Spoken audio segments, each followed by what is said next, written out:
Yo, what's going on, people? Welcome back to the channel Football Therapy with me, your host Jan. I hope you're doing well, mate. Really do hope that. Welcome back to Chelsea News, the daily series. Daily, that's right, here on the channel where I reflect on all the talking points and perhaps just stuff I've been thinking about regarding Chelsea, giving you my thoughts, feelings, and opinions on it. But as always, more importantly, asking for yours. And however long I've been doing this now, 6+ years, 7 years, something, a long time. We've cultivated such a wonderful community here at Football Therapy with the viewers / subscribers. In today's video, I will be discussing John Obi Mikel yet again, hammering home Osimhen wants to play for Chelsea. Of course, he was a pundit on beIN Sports. And speaking after the Manchester United draw, of course, they brought up Osimhen, speaking about strikers that could go to United.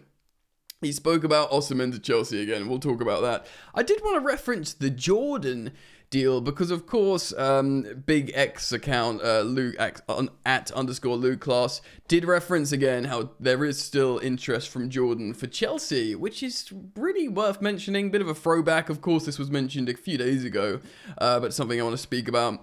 And listening to my good friends on the London is Blue podcast, great Chelsea podcast, they did a segment on Enzo Fernandez because he has been playing well. And I want to look at some of the stats to remind people that we do have a superb gem here. Of course, everyone's been rightly praising Moises Caicedo this season, probably our player of the season, but they forgot about Dre being Enzo Fernandez. And I'm going to show you some stats that should tantalize and excite you and just basically remind you that this guy is an absolute sensational baller who, of course, is wearing the Chelsea's captain armband for most of the time.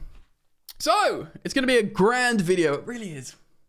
Thanks for joining me. Thank you, as always, for showing your support. It is felt, and you can do so by just liking this video. And if you want to, you can subscribe, but if you choose to, hit the bell. Let's go! Let's start off with this Jordan thing then, yeah? Because it has gone quiet, and we've seen some wonderful, beautiful, bellissimo mock-ups with the Jordan logo on the Chelsea kit. Now, look, I know many people out there, and I feel it, are footballing purists that are like, why do you want a basketball brand for Chelsea? And I get it. I love the old school football kits. The thing is, I have quite a diverse view of different footballing styles. We all loved the old school Venezia kits and Serie A and some of the old Italian kits a while ago. Some of the old school Chelsea kits, you can't see it behind my green screen, but I've got the old, was it 2003 Emirates away kit with Lampard on. Beautiful. I even got the do you remember under Lampard when we had that vintage 1970s FA Cup special where you couldn't see the Yokohama tyres on it, and it was a throwback to the 1970s FA Cup win. Got that as well. I like it all, but I'm a sucker for sometimes a bit of diverse style, and I'm a card-carrying appreciator of a lot of PSG kits. I don't like the club, the sports washing, the ownership concept, all that. I do quite actually like the team at the moment. I think they're very exciting. But this is how sports washing works. You love the team and you love the kids. Some of the kids. I would be excited and would welcome, just for some difference, a Jordan kit for a while. And I completely understand if you don't want it. I respect all opinions, and I understand how also people might see that as leaning into the Americanification of Chelsea with the owners. I get it. But some kits, I would have shown them historically over the channel. Maybe I'll find a couple to put in the thumbnail. They have looked nice. But of course the story is that for them, if the deal is still alive, and of course Luke Class is suggesting that the deal could still be alive, is of course us qualifying for the Champions League, which is top 5. They think they're going to renew with Paris Saint-Germain. They were interested in a London club, and they wanted either Tottenham or Chelsea. Of course, Tottenham got the big shiny stadium, the new training ground. But Tottenham, and I can't emphasize this enough, are a terrible football team. So apparently they've just pulled out entirely. I think there's a chance even if Tottenham qualify for the Champions League through Europa League, which I think is very unlikely. I think it's probably whoever wins out of the Man United and Atletico is going to be Athletic Bilbao, is going to be the winner of the Europa League. But yeah, so the idea is they're not interested in Tottenham anymore. And if Chelsea reached the Champions League, they would look to maybe do that. It isn't a non-story. There was negotiations. I have personally on good authority. There were talks. So yeah, we'll see what happens. All right, so let's talk about Osimhen. Yeah, so John Obi Mikel was on beIN Sports doing some punditry and just straight up said, look, he wants to play for Chelsea. Yeah. He says, look, he could go to Man United, he could go to Arsenal. The papers are leading us to believe he could go to Saudi Arabia. That's what the papers are leading us to believe as well, that he's influenced by money. But again, John Obi Mikel reiterating certain elements that we know where we are with the negotiations. We got so close. The Chelsea sporting directors negotiated long into deadline day. They really, really wanted to get over the line and sign Osimhen. Of course, Samu Amoradian sort of died in the water. John Duran, Villa rejected our bid, which Chelsea fans were really happy with. And then, of course, John Duran exploded and looked really good. And some Chelsea fans were like, maybe we should have just offered a bit more. Still, deep into the night, they negotiated for Osimhen. It is tricky to know exactly what his demands were. Of course, he's on an insanely high-earning contract at Napoli. And I must remind you, it's a contract Napoli never intended to pay him. They basically wanted to extend him to get a massive sale value and said, yeah, you can have all these wages, financial security. And he went, thank you very much. And it's kind of priced him out of most moves. Now, Man United historically have paid huge wages, but of course it's a brave new dawn there with Sir Jim Ratcliffe and Ineos trying to do all these kind of cuts. So you do wonder what the situation is. Would they, pay the massive wages for this guy and hope the shirt sales, make up the difference? Personally, I've been very firm. I would absolutely love Osimhen at Chelsea. He feels quite Chelsea. I mean, African icon up front. I mean, he idolises Drogba. Apparently he's a Chelsea fan, As more years go by, when I hear that, I just go, ugh, I just don't care anymore. I just want footballers who play for the current team. There's no you're not relying on historical romance as a kid. You're relying on professional teamwork, togetherness, what's here now. I would love Osimhen. I think he'd be that guy, personally, and I think he'd be good for Jackson. Yes, I hear you all in the comments. 2 African strikers, big problems for AFCON. Agreed. But I'm just willing to sacrifice that and have, and maybe, I don't know, like a Mark Gu hangs around or on an AFCON year, or I don't know, a Shim worker comes in. Whatever, I am willing to try and make it work. But, yeah, he pretty much said, he could go to Man United. He said, it was posed the question to him, if Man United don't qualify for the Champions League, i.e. don't win the Europa League, would he not go to Man United? And Mikel essentially said, if that's the way he's thinking, he's very cards close to his chest, apart from being like, he wants to play for Chelsea. Bang, bang, bang, bang, bang.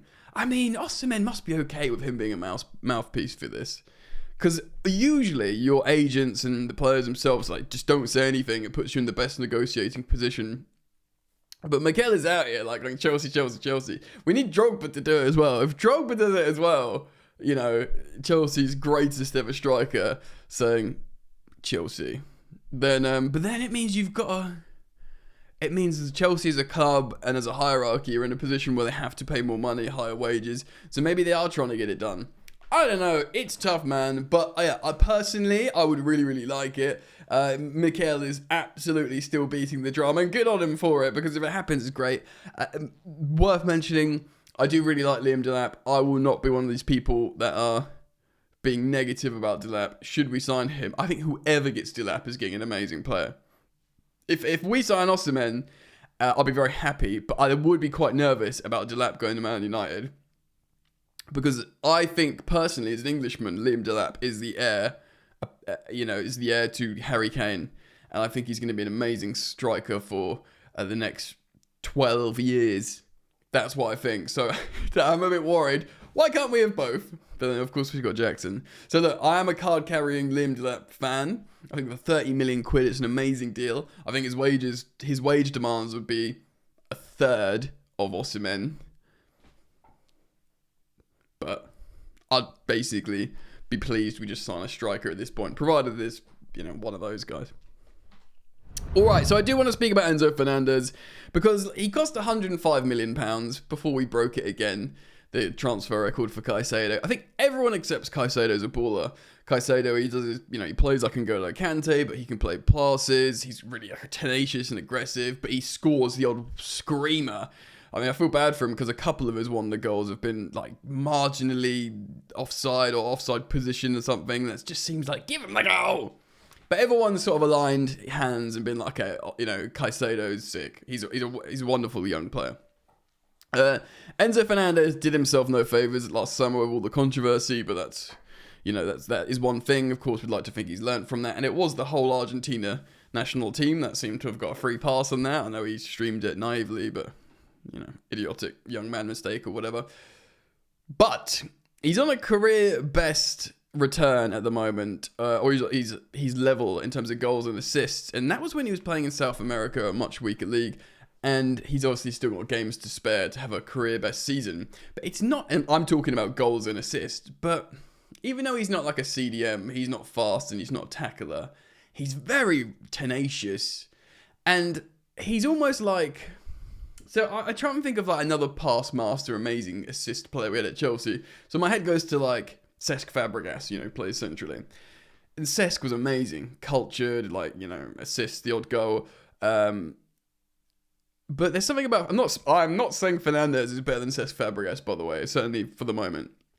But what I'm saying is there's that South American grit to Enzo Fernandez. That's why he's wearing the captain's armband and Reece James is absent. He'll be more of a fighter and he'll crash the box more and score more goals, like headers in the box, like late runs. Then, obviously Fabregas didn't do that.